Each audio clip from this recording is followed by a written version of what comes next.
Hello, my name is Bill Carrigan. I'm professor of history at Rowan University. On October 22nd, 1961, John F. Kennedy announced his response to Soviet plans to install missiles in Cuba.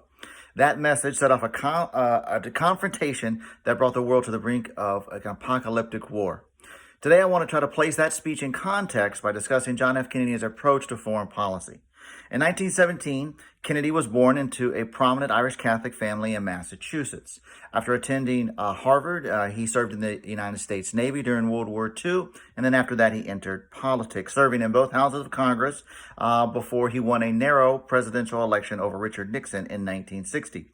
When he took office in early 1961, he was only 43 years old, the youngest man ever to be elected president.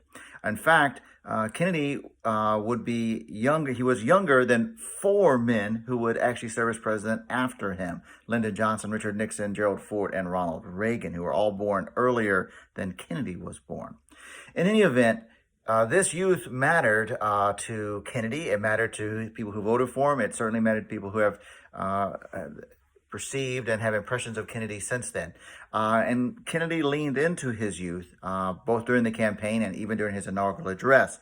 In his inaugural address, he said, "Let the word go forth from this time and place to friend and foe alike that the torch has been passed to a new generation of Americans, born in this century, tempered by war, disciplined by a hard and bitter peace, proud of our ancient heritage, and unwilling to witness or permit the slow undoing of those human rights to which this nation has always been committed." And so you can see in this quote that he is emphasizing that he's a new generation. Also, it emphasizes the importance of some of his foreign policy beliefs, and that we're going to talk about today. Anyway, so this youthful perception of Kennedy, and indeed he was actually youthful, have really mattered. But I think it's also led people to kind of perceive Kennedy as more of a change agent than he actually was, especially in foreign policy. Kennedy was deeply committed to the establishment position of containing communism. He was a Cold Warrior. In fact, I think he was even more supportive of this position than other individuals, such as Dwight Eisenhower, who had come before him, who also was an establishment politician who was committed to this too. But Kennedy, I think, was especially keen on containing communism. Even while an undergraduate at Harvard, he had written a thesis entitled "Appeasement at Munich." Kennedy, I think, deeply in his soul believes not just in the politics of containing communism, but also that it's really important to stand up to aggressors. So this, I think, is important to understand as you're kind of beginning to move into Kennedy's presidency and what he's going to be doing as president. All right. One of the earliest incidents in his presidency was an attempt to roll back communism actually in Cuba, the infamous Bay of Pigs invasion. That, of course, failed, and it did have repercussions because it led leaders in Moscow and Havana to kind of question the resolve of the young president. They tested Kennedy first with regard to the city of Berlin, which was divided at that time into East and West Berlin. The Soviets have been trying for a long time to unite all of Berlin underneath their rule, their influence. Berlin was in the eastern part of Germany, and so West Germans, to get to it, had to travel through East Germany. And the Soviets had been blocked from combining Berlin altogether. They tried again in 1961, and when this is under the new Soviet leader, Nikita Khrushchev. And Kennedy made it very clear to the Soviets that any attempt to do so would actually be an act of war. And so the Soviets backed off on this policy of trying to get all of Berlin, but they did end up starting what would later become the Berlin Wall, making it impossible for East Berliners to travel into West Berlin. That had been one of their major concerns because a lot of East Berliners were fleeing East Germany through East Berlin, West Berlin. Anyway, so this was an example of Kennedy having successfully contained communism. It didn't spread into West Berlin, but the whole episode had left Kennedy feeling bullied by Khrushchev and frustrated.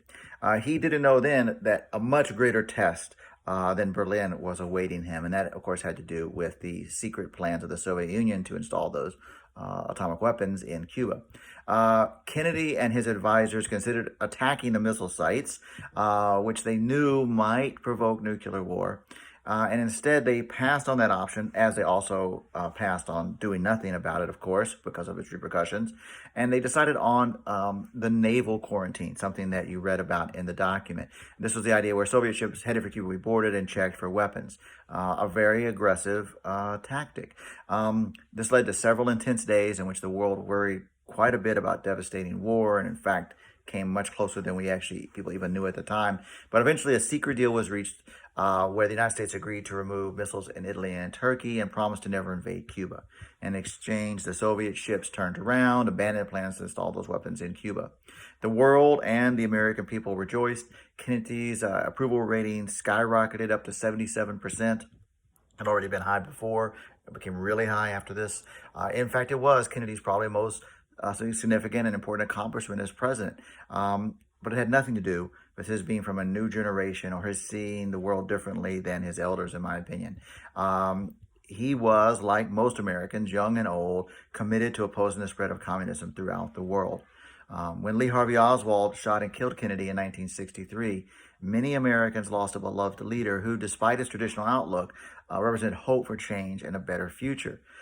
When the Vietnam War expanded later under Kennedy's successor, Lyndon Johnson, many of these Americans believed that their slain leader would have done things differently, that he would have withdrawn troops and avoided the decade of debacle in Southeast Asia. And of course, one will never know what Kennedy actually would have done. That's impossible to know. But from this historian's perspective, unfortunately, there is very little evidence, in my opinion, that Kennedy would have been more opening to abandon South Vietnam than was Johnson. Indeed, there is every reason to believe that Kennedy would have actually been more committed to Vietnam. Johnson's support of Vietnam was almost purely political, how it would impact his domestic agenda, which he cared about the most. Kennedy, I think, would have cared about politics, and I think he also would have cared very much about the principle of containing communism. It was the thing that I think he cared about more than anything else as president. So I don't think he would have abandoned his deeply held beliefs about standing up and containing communism. As he said in his inaugural address, the United States shall pay any price, bear any burden, meet any hardship, support any friend, oppose any foe to assure the survival and success of liberty. I don't think he would have allowed South Vietnam to collapse under his leadership. And I think that sadly, the United States was destined to be embroiled in that conflict, no matter who was president. Anyway, we're not focused on Vietnam in this lecture. We're actually focused on the Cuban Missile Crisis. And so it's important to recognize how masterfully Kennedy did handle that situation. And maybe he would have been able to find a solution that I can't think about or other people couldn't think about with Vietnam, because he did handle this one so well. And sadly, we'll never find out due to the shots of an assassin. Thank you for listening. Have a great day.